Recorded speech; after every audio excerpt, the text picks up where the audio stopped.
ఆంబరధరం విష్ణుం శశివర్ణం చతుర్భుజం ప్రసన్నవదనం ధ్యాయేత్ సర్వవిఘ్నోపశాంతయేత్. గురుర్బ్రహ్మా గురుర్విష్ణుః గురుర్దేవో మహేశ్వరః గురుః సాక్షాత్ పరం బ్రహ్మ తస్మై శ్రీగురవై నమః. వ్యాసాయ విష్ణురూపాయ వ్యాసరూపాయ విష్ణవే నమో వై బ్రహ్మనిధయే వాసిష్ఠాయ నమో నమః. కూజంతం రామ రామీతి మధురం మధురాక్షరం ఆరుహ్య కవితాశాఖాం వందే వాల్మీకికోకిలం.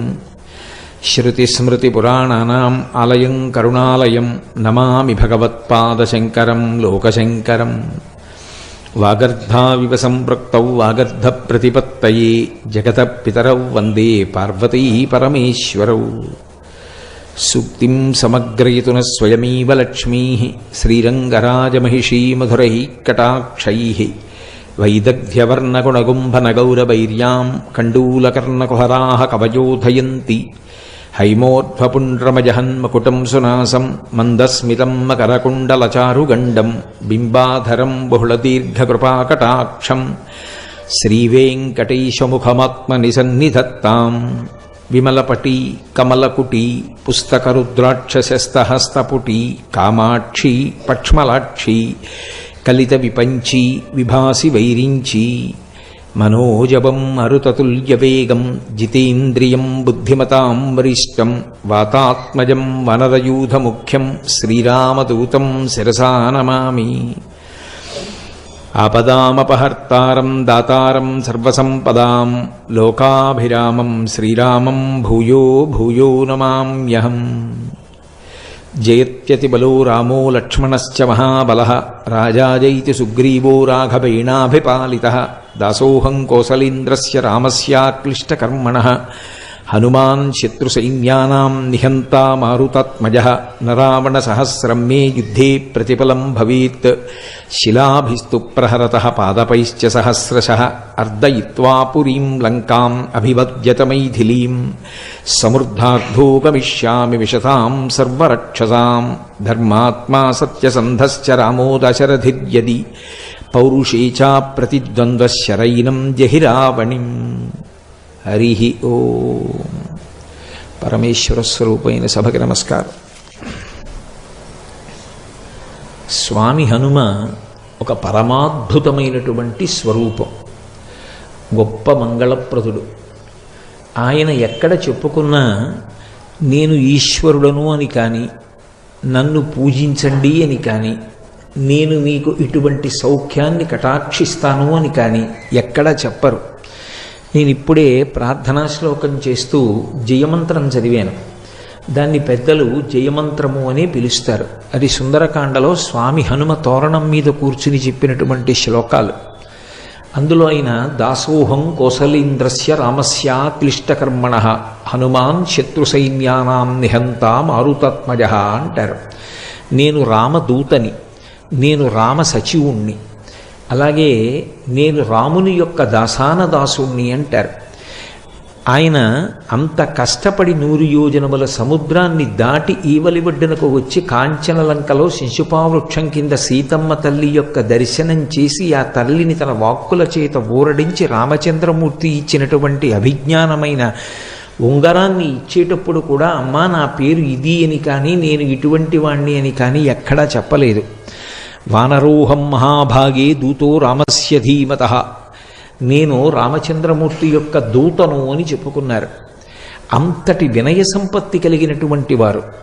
కానీ హనుమ యొక్క వైభవంలో ఉన్నటువంటి చాలా చాలా గొప్ప విశేషం ఎక్కడుంది అంటే, స్వామి హనుమని ఆరాధన చేస్తే రామచంద్రమూర్తిని ఆరాధన చేసినట్టు, రామచంద్రమూర్తిని ఆరాధన చేస్తే స్వామి హనుమని ఆరాధన చేసినట్టు. హనుమని ఆరాధన చేసి ఇక ప్రత్యేకంగా రాముణ్ణి ఆరాధన చెయ్యవలసిన అవసరం కానీ, రాముణ్ణి ఆరాధన చేస్తే మళ్ళీ ప్రత్యేకంగా హనుమని ఆరాధన చెయ్యవలసిన అవసరం కానీ మనకి ఉపాసన ఎందుకు కనపడదు. ఎందుకు కనపడదు అంటే, తరచుగా మీకు హనుమకి సంబంధించి ఒక మంగళ శ్లోకం చెప్తారు. ఎత్ర ఎత్ర రఘునాథ కీర్తనం తత్ర తత్ర కృతమస్తకాంజలిం బాష్పవారి పరిపూర్ణలోచనం మారుతిం నమత రాక్షసాంతకం. ఎత్ర ఎత్ర రఘునాథ కీర్తనం, ఎక్కడెక్కడ రామచంద్రమూర్తి యొక్క గుణములు గానము చెయ్యబడతాయో, ఎక్కడెక్కడ రామచంద్రమూర్తిని స్తోత్రం చేస్తామో అక్కడక్కడ మనం ప్రత్యేకంగా మళ్ళీ పిలిచినా పిలవకపోయినా కూడా స్వామి హనుమ వచ్చి కూర్చుంటారు. అది కూడా ఎలా కూర్చుంటారు అంటే బాష్పవారి పరిపూర్ణ లోచనం, కన్నుల నిండా నీరు పెట్టుకుని కూర్చుంటారట. అంటే ఆనంద తన్మయత్వంతో ఆనంద భాష్పాలతో కూర్చుంటారు. కాబట్టి ఎత్ర ఎత్ర రఘునాథ కీర్తనం తత్ర తత్ర కృతమస్తకాంజలిం, అది కూడా ఇలా తలెత్తి కూర్చోట, ఇలా తలదించుకొని బాష్పవారి పరిపూర్ణలోచనం మారుతిం నమత రాక్షసాంతకం. రాక్షసాంతకుడైనటువంటి ఆ స్వామి హనుమ వాయుపుత్రుడు కన్నుల నిండా నీరు పెట్టుకొని ఆ ఆనంద భాష్పాలతో రామచంద్రమూర్తి యొక్క కథ వింటారట. ఇది సంప్రదాయమునందు రూఢమైనటువంటి విశేషం. అంటే ఇందులో ఇక ఏ విధమైనటువంటి అపనమ్మకానికి తావు లేదు. అందుకే రామచంద్రమూర్తి యొక్క గుణగానం ఎక్కడుంటుందో అక్కడే స్వామి హనుమ ఉంటారు. అందుకే రామాయణం చెప్పిన, రామచంద్రమూర్తి గురించి చెప్పిన, లేదా హనుమ గురించి చెప్పడము అంటే రామచంద్రమూర్తి యొక్క ప్రస్తావన లేకుండా ఉండదు. అసలు ఇవాళ నా ఉపన్యాసమే రామచంద్రమూర్తితో కదూ. రామచంద్రమూర్తి ప్రస్తావన లేకుండా హనుమ గురించిన ప్రస్తావన ఉండదు. అందుకే ఆయన పరమ సంతోషంతో సభలోకి వస్తారు. కాబట్టే ఒక సంప్రదాయం ఉంది. ఏం చేస్తారంటే ఉపన్యాసం చెప్పేటటువంటి పౌరాణికునితో పాటుగానే ఒక ఖాళీ ఆసనాన్ని పక్కన వేస్తారు, వేదిక మీద వేసి ఒక పాదపీఠాన్ని పెడతారు. అంటే పాదాలు పెట్టుకోవడానికి ఒక పీఠాన్ని ఉంచి ఒక పుష్పహారాన్ని ఆ ఆసనానికి కూడా సమర్పించి అందులో పువ్వులు వేసి ఉంచాలి. ఎందుకని అంటే స్వామి హనుమ అందులోకి వచ్చి కూర్చుని వింటారు. ఒకవేళ మనం అలా పిలవలేదనుకోండి, అప్పుడు ఆయన రావడం మానరు. ఆయన సభలో ఎక్కడో వచ్చి కూర్చుంటారు. అది ఆయన యొక్క పరమ వినయానికి పరాకాష్ఠ.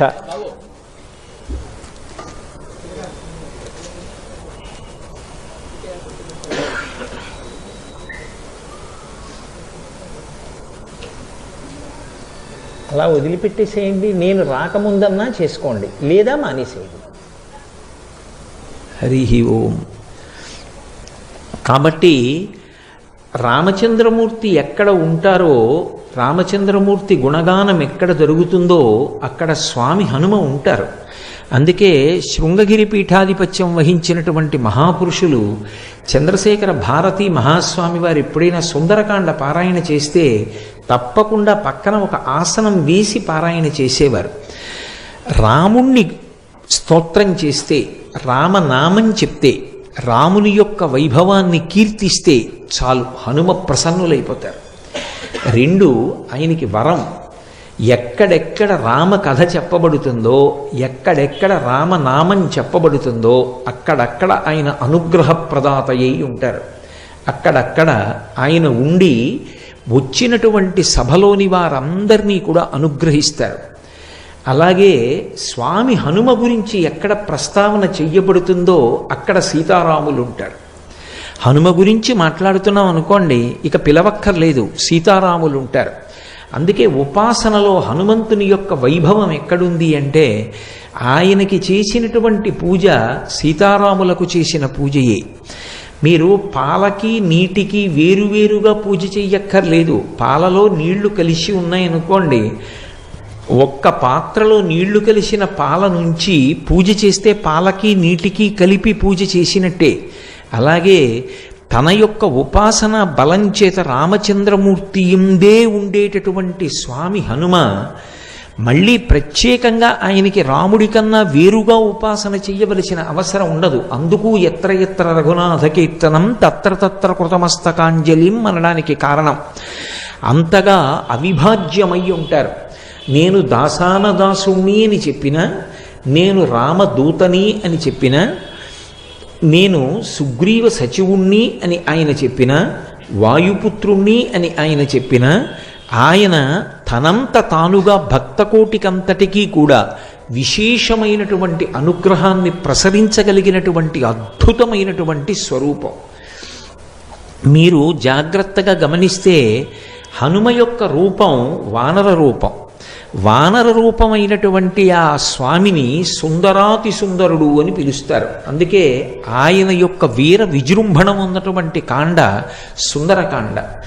ఏ కారణం చేత ఆయన సుందరుడు అంటే ఆయనకి ఆయనగా బయట అందంగా ఉండడం కాదు, ఆయన దర్శనం చేసినంత మాత్రం చేత తరువుకొస్తున్నటువంటి ఉపద్రవాలు కూడా తొలగుతాయి. లోకంలో మంగళములకన్నిటికీ కూడా ఆద్యమైనటువంటి మంగళవాక్కు ఏది అని అడిగారు. సంప్రదాయంలో అన్నిటికన్నా పరమమంగళప్రదమైన వాక్ ఏది అంటే శ్రీరామ అన్న 3 అక్షరాలు. శ్రీరామ అని మీరు అన్నారనుకోండి, మీరు ఆ రోజున పరమమంగళప్రదమైనటువంటి మాట మాట్లాడారు అని గుర్తు. అందుకే ఎన్ని మాటలు శ్రీరామ అంటున్నారో, ఎన్ని మాటలు శ్రీరామనామం వ్రాస్తూ ఉంటారో అన్ని మాటలు ఆ మంగళత్వాన్ని పొందుతూ ఉంటాడు పాపనాశనం జరిగినటువంటి కారణం చేత. హనుమ యొక్క స్వరూపంలో ఉన్న గొప్పతనం ఏమిటంటే ఆయన సంధ్యాకాలానికి ప్రతీకగా ఉంటుంది ఆయన యొక్క ముఖమండలం. అందుకే వాల్మీకి మహర్షి ఈ రహస్యాన్ని లోకానికి చెప్పడం కోసమే సుందరకాండలో హనుమ యొక్క ముఖమండలం గురించి ఒక శ్లోకం చేస్తూ ఒక మాట అంటారు. ముఖం నాసికయా తస్య తామ్రయా తామ్రమా బభౌ సంధ్యాయా సమభిస్పృష్టం యథాతత్ సూర్యమండలం అంటారు. సంధ్యాకాలంలో ఉండేటటువంటి సూర్యమండలం ఎలా ఉంటుందో స్వామి హనుమ యొక్క ముఖమండలం అలా ఉంటుంది. అంత ఎర్రటి ముఖంతో ఏదో పగడాల యొక్క బంత్య అన్నట్టుగా ఆయన యొక్క మూతి ఉంటుంది. అటువంటి ముఖమండలాన్ని ఎవరైతే చూస్తారో అటువంటి వారు సంధ్యాకాలాన్ని దర్శనం చేసినట్టు. ఈ లోకంలో అతి తేలికగా బాలురా వృద్ధులా, స్త్రీయా పురుషుడా, పండితుడా పామరుడా ఈ వివక్ష లేకుండా ఎవరైనా సరే మంగళాన్ని పొందడానికి మాంసనేత్రంతో దర్శనం చేసి ఈశ్వరుని యొక్క అనుగ్రహాన్ని ప్రోధి చేసుకోవడానికి వీలైనటువంటి దర్శనాలలో అద్భుతమైనటువంటి దర్శనం సంధ్యాకాల దర్శనం. సూర్యోదయ సమయంలో ఉదయిస్తున్నటువంటి సూర్యుని యొక్క కాంతిని చూసిన, అరుణారుణ కాంతులను చూసిన, రథం వస్తున్నప్పుడు ముందు లోపల కూర్చున్న రథి కనపడడు, సారథి కనపడతాడు. అరుణుడు సూర్యరథానికి సారథి. అందుకే అరుణుని యొక్క ఉదయం అరుణోదయం, ఆ ఎర్రటి కాంతులను చిమ్ముతుంది ఆకాశం. సంధ్యాకాలంలో ప్రాతకాలంలో ఒక్కసారి ఆకాశం వంక చూసి ఎవరు నమస్కరిస్తారో వారికి మంగళములు కలుగుతాయి, వారికి అమంగళములు తొలగిపోతాయి.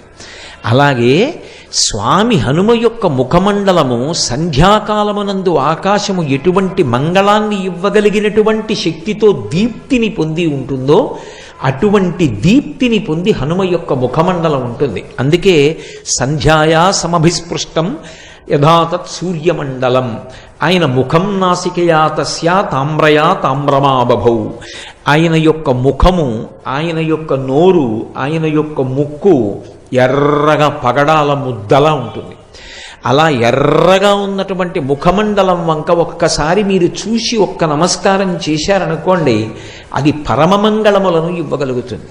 2, హనుమ యొక్క ఉపాసనలో ఉన్నటువంటి అత్యద్భుతమైన విషయం, ప్రతిరోజు హనుమ యొక్క ముఖాన్ని ఎవరు చూస్తారో, ఎవరు ఆయనకి నమస్కారం చేస్తారో అటువంటి వారి యొక్క అజ్ఞానము తొలగిపోతుంది. చాలా తొందరగా వారికి జ్ఞానకటాక్షము కలిగేటటువంటి అదృష్టాన్ని పొందుతారు. ఎందుచేత అంటే ఆయన భర్గస్వరూపుడై ఉంటాడు అని పరాశర సంహితలో ఆయన యొక్క ఉపాసన రహస్యాన్ని చెప్తారు. భర్గుడు అజ్ఞానాన్ని తీసివేయగలిగినటువంటి స్వరూపం. గాయత్రీ మంత్రంలో బీజాక్షరానికి అధిదేవత. అటువంటి భర్గస్వరూపుడైనటువంటి హనుమ యొక్క ముఖాన్ని, ఆయన యొక్క రూపాన్ని ఎవరు చూస్తారో వారికి మంగళములు ఇవ్వబడతాయి. అందున ప్రత్యేకించి హనుమ ఉపాసనకి చాలా విశేషమైన రోజుగా చెప్పబడినది ఏది అంటే, సాధారణంగా ప్రతి వారంలోనూ కూడా మొట్టమొదట గొప్పది శనివారం.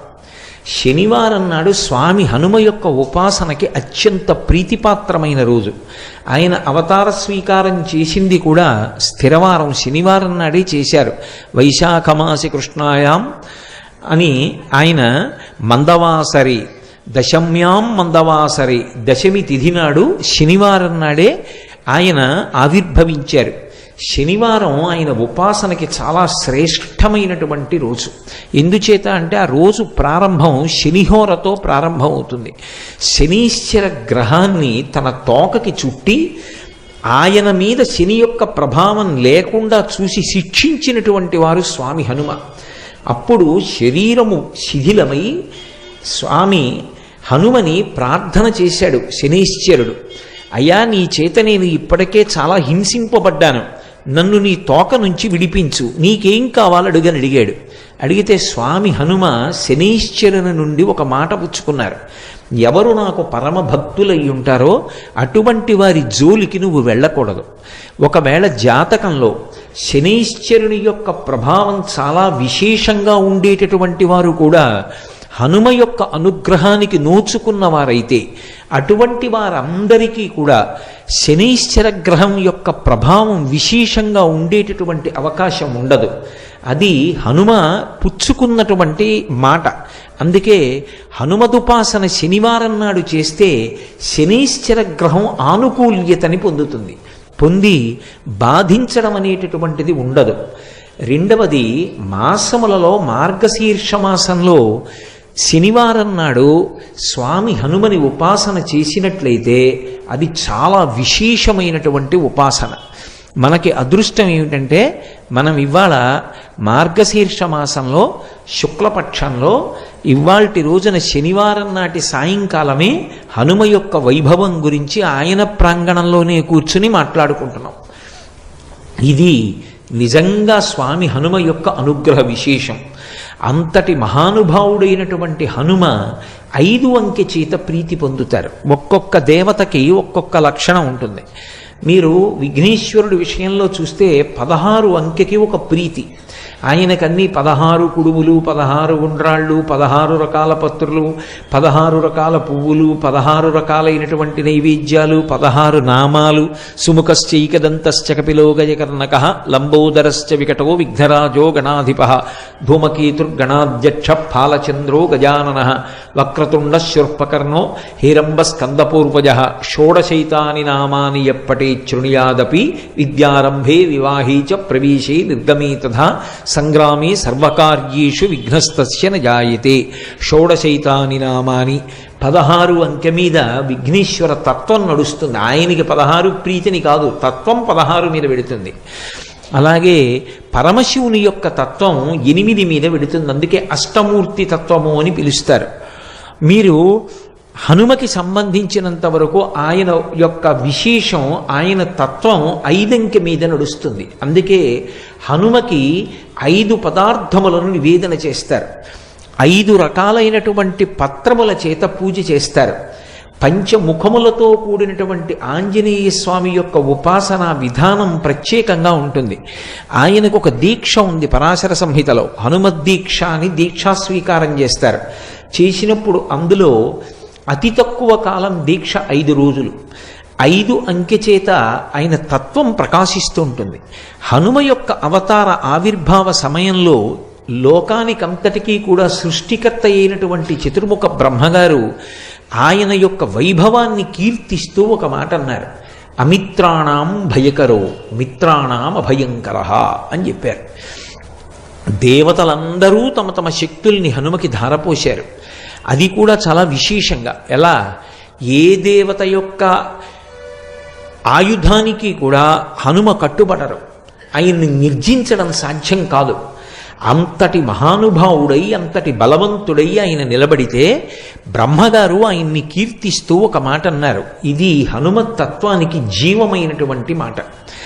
అమిత్రాణం భయకరో మిత్రాణం అభయంకర. అమిత్రులైనటువంటి వారికి ఆయన పరమ భయంకరుడు. అమిత్రులు అంటే మిత్రులు కానివారు. ఎవరికి మిత్రుడు కానివారు? ఎవరో నేను ఒకడిని చూపించి వాడికి నేను మిత్రుణ్ణండి అంటే సరిపోదు. ఎవడు ధర్మానికి మిత్రుడు కాడో, ఎవడు దైవానికి మిత్రుడు కాడో, ఎవడికి వేద ప్రతిపాదితమైనటువంటి వాక్కు యందు విశ్వాసము లేదో, ఎవడు ఈశ్వర ధిక్కారం చేస్తాడో అటువంటి వాడి పట్ల ఆయన ఆగ్రహము వ్యక్తమవుతుంది. ఎవడు ధర్మమునందు అనురక్తి కలిగిన వాడై ఉంటాడో, ఎవడు భగవంతునికి దాసానదాసుడై భక్తుడై ఉంటాడో అటువంటి వాడి పట్ల ఆయన అనుగ్రహ ప్రసరణం జరుగుతుంది. ప్రత్యేకంగా హనుమదుపాసన చెయ్యవలసిన అవసరం లేదు. హనుమని ఉపాసన చేస్తేనే ఆయన అనుగ్రహం కలుగుతుంది అనుకోక్కర్లేదు. ఆయన యొక్క అనుగ్రహ విశేషంలో ఇదొక లక్షణం. అందుకని బ్రహ్మగారు ఆ మాట అన్నారు. ఎవడు ధర్మమునందు అనురక్తి కలిగినవాడో, ఎవడు భక్తి కలిగినవాడో, ఎవడు ఈశ్వరుని యొక్క పాదములను ఉపాసన చేస్తూ ఉంటాడో అటువంటి వాడికి హనుమ యొక్క కటాక్షము ఎప్పుడూ లభిస్తూ ఉంటుంది. అటువంటి వాణ్ణి హనుమ ఎప్పుడూ కాపాడుతుంటారు. అందుకే మీరు ఎప్పుడైనా హనుమ యొక్క విశేషాల్ని పరిశీలించండి, మీకు స్పష్టంగా ఈ విషయాలన్నీ కూడా ద్యోతకమవుతాయి. శ్రీరామాయణంలో చెప్పబడినటువంటి విషయాలు కొన్నింటిని పరాశర సంహితలో మహర్షి చెప్పారు. హనుమ ఉపాసనకి సంబంధించినటువంటి విషయములనన్నిటినీ కూడా క్రోడీకరించి ఒక చోట గుదిగుచ్చి మనకి పరిశీలనం చేసుకోవడానికి, అనుష్ఠానం చేసుకోవడానికి అత్యంత వీలైనటువంటి రీతిలో మనకి పరాశర మహర్షి అందించారు. పరాశర సంహిత హనుమకి సంబంధించినటువంటి ఉపాసనా విధానాన్ని, ఆయన యొక్క అనుగ్రహాన్ని, ఆయన యొక్క వైభవాన్ని మనకి విశేషంగా అందజేస్తుంది. హనుమ క్షేత్రములు ప్రధానమైనవి ఎక్కడెక్కడున్నాయి, ఎక్కడెక్కడ ఆయన యొక్క అనుగ్రహాన్ని పొందడానికి వీలుగా ఆ క్షేత్రాలు ప్రకాశిస్తున్నాయి, ఈ విషయాలన్నిటినీ కూడా మనకి పరాశర సంహిత చెప్తుంది.